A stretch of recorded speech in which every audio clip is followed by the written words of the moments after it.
Hello friends, আসসালামু আলাইকুম। নতুন একটি ভিডিওতে আপনাকে স্বাগতম। আজকে আছি আমি কালশি থেকে রওনা দিয়েছি ইসিবি চত্বর হয়ে ঢাকা ক্যান্টনমেন্ট ফ্লাইওভার দিয়ে এয়ারপোর্টের উদ্দেশ্যে রওনা। তো চলেন যাইতে যেতে আপনাদের সাথে নতুন একটি টপিক নিয়ে আলোচনা করি। তো আজকের টপিক নির্ধারণ করছি আমি কোটা। এই যে আমাদের দেশীয় সিস্টেমে কোটার যে একটা বিন্যাস, যে কোনো সেক্টরে, সেটা ক্যাডার জব হোক, নন ক্যাডার হোক, প্রথম, দ্বিতীয়, তৃতীয়, চতুর্থ, এমন কোনো সেক্টর নাই যেখানে কোটা। আচ্ছা, এত কোটা যদি থাকে তাহলে মেধার মূল্যায়ন, মেধার বিকাশটা হবে কিভাবে? যেমন ধরেন একটা সমীক্ষা দিলাম, বিসিএসে কোটার বিন্যাস। বিসিএসে মুক্তিযুদ্ধের কোটা আছে 30%, নারী কোটা 10%, জেলা কোটা 10%, উপজাতি কোটা 5%, প্রতিবন্ধী কোটা 1%, মোট 96% কোটা।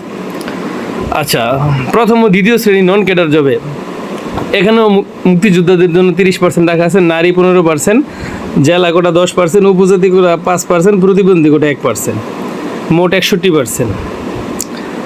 আচ্ছা, তারপরে আরেকটা হচ্ছে তৃতীয় ও চতুর্থ শ্রেণীর জব, ওইটাতে 70%, রেলওয়েতে 82%।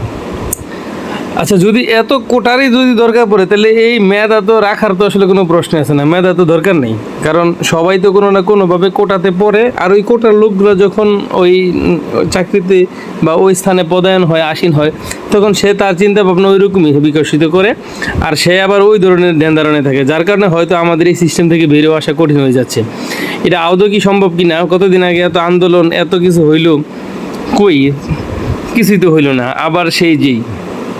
আচ্ছা, তারপর আছে ধরুন রেলওয়েতে।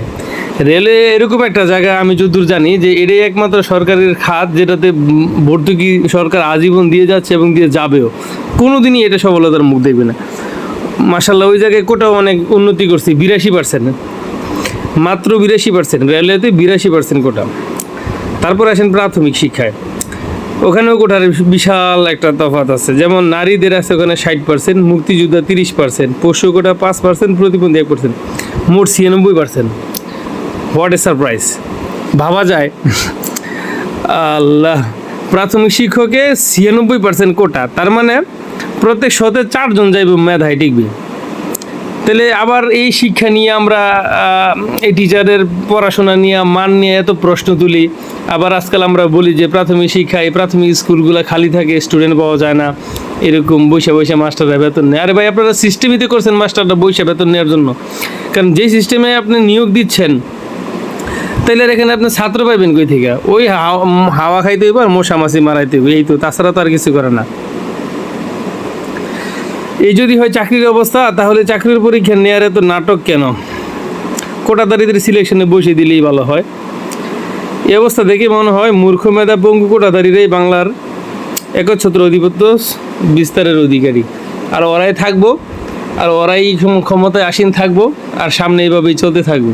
আর আলহামদুলিল্লাহ, যদি এভাবে চলতে থাকে তো আমরা এই যে একটা প্রতিবন্ধী জেনারেশন তৈরি করতেছি, আমাদের আগেও ছিল, আর মাশাল্লাহ এখন টিকটক তো আছে। এই টিকটক লাইকের সুবাদে তো আমরা মাশাল্লাহ প্রতিনিয়ত 1-2জন সেলিব্রিটি পাইতেই আছি। তো এরকম পাইতেই থাকবো। আর পড়ালেখারও দরকার নাই, আর যদি কোটা থাকে তাহলে তার কোনো কথাই নেই। মাঝখানে আবার গরম নিউজ দেখলাম যে এক নাতি তার দাদারে পিটাইছে, মুক্তিযুদ্ধে কেন অংশগ্রহণ করে নাই। আবার প্রথম আলোর আরেক নিউজে দেখলাম যে 5,000 মুক্তিযোদ্ধার বয়সী 50 বছরের নিচে। মানে কি যে একটা সার্কাজম চলতেছে, আল্লাহ কার কাছে কম বুঝি নেই। সেক্টরগুলো দেখে কেটা? আর যারাই আছে এগুলোর বিভিন্ন হর্তাকর্তা, ওদের কি কান টান কিছু নাই নাকি? না ওনাদের কানে কিছু যায় না বা চোখে কিছু দেখে না? আল্লাহ তাদের অন্তরে মোহর মেরে দিছেন। অবশ্যই এখনকার টেকনিক এটাই যে যত না শুনবো, যত না দেখবো, সে তত হ্যাপি আর কি। ঠিক আছে বন্ধুগণ, ভালো থাকুন। ইনশাল্লাহ পরের কোনো ভিডিওতে আবারও কোনো একটি টপিক নিয়ে চলে আসবো। তো সে পর্যন্ত ভালো থাকেন, সুস্থ থাকেন। আল্লাহ হাফেজ।